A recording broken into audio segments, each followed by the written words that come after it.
রাজধানীর আইনশৃঙ্খলা পরিস্থিতির খবর জানবো সহকর্মীদের কাছ থেকে। আমরা বাংলা মোটরে যেতে চাই। শুরুতে শামীম রেজা আছেন সেখানে। শামীম, ঢাকা সহ বিভিন্ন স্থানে আইনশৃঙ্খলা রক্ষায় পুলিশের তৎপরতা কেমন দেখছেন? হ্যাঁ লোপা, এই মুহূর্তে আমি আছি বাংলা মোটর এলাকায়, এনসিপির যে প্রধান কার্যালয় সেখানেই আছি আমি।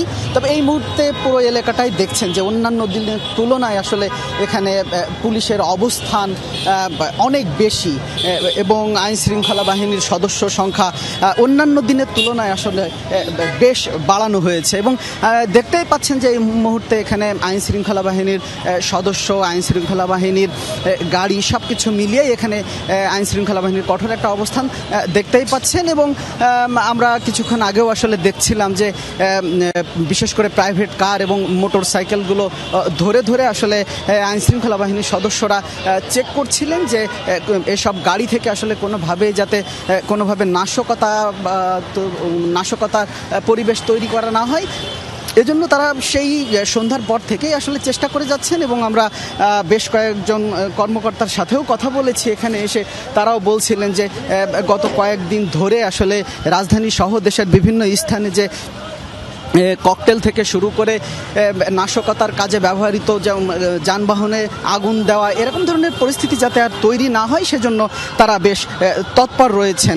একটু যদি জানিয়ে রাখি, আসলে এই বিশেষ সতর্কতা আসলে আগামীকাল 13ই নভেম্বর আন্তর্জাতিক অপরাধ ট্রাইব্যুনালে মানবতা বিরোধী অপরাধের মামলায় সাবেক প্রধানমন্ত্রী শেখ হাসিনার রায়ের তারিখ ঘোষণার কথা রয়েছে।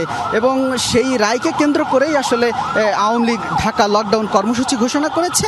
এবং সেই প্রেক্ষাপটেই আসলে সরকার রাজধানী সহ দেশের বিভিন্ন স্থানে আইন শৃঙ্খলা বাহিনীর সদস্যদের কঠোর অবস্থানে রেখেছেন যে কোনোভাবেই যাতে আইন শৃঙ্খলা পরিস্থিতির অবনতি না ঘটে। এবং আমরা সাধারণ নগরবাসীদের সাথেও কথা বলেছি, তারাও আসলে বলছিলেন যে একটা দীর্ঘ সময় পরে তারাও কিছুটা আতঙ্কের মধ্য দিয়েই নগরে চলাচল করছেন। এবং তারা বলছিলেন যে আমরা বিকাল থেকেই তারা সড়কে চলাচল করছেন এবং তেমন ধরনের কোনো অপ্রীতিকর ঘটনা না ঘটলেও তারা বলছেন যে তারা সব কিছু মিলিয়ে কিছুটা আতঙ্কের মধ্য দিয়েই যাচ্ছেন। এবং তারা আশা করছেন যে পরিস্থিতি তৈরি হয়েছে, এই পরিস্থিতি বর্তমান সরকার এবং আইন শৃঙ্খলা বাহিনী সর্বোচ্চ চেষ্টা করবেন জননিরাপত্তা নিশ্চিত করতে। শামীম, বিজয়, আমরা বাংলা মোটরের খবর জানছিলাম শামীম রেজার কাছ থেকে। আইন শৃঙ্খলা বাহিনীর সদস্যদের উপস্থিতি আমরা অন্যান্য দিনের তুলনায় বেশি দেখেছি।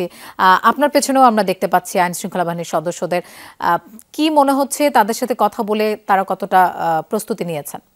আইন শৃঙ্খলা বাহিনীর প্রস্তুতি বেশ ভালোভাবেই তারা নিয়েছেন।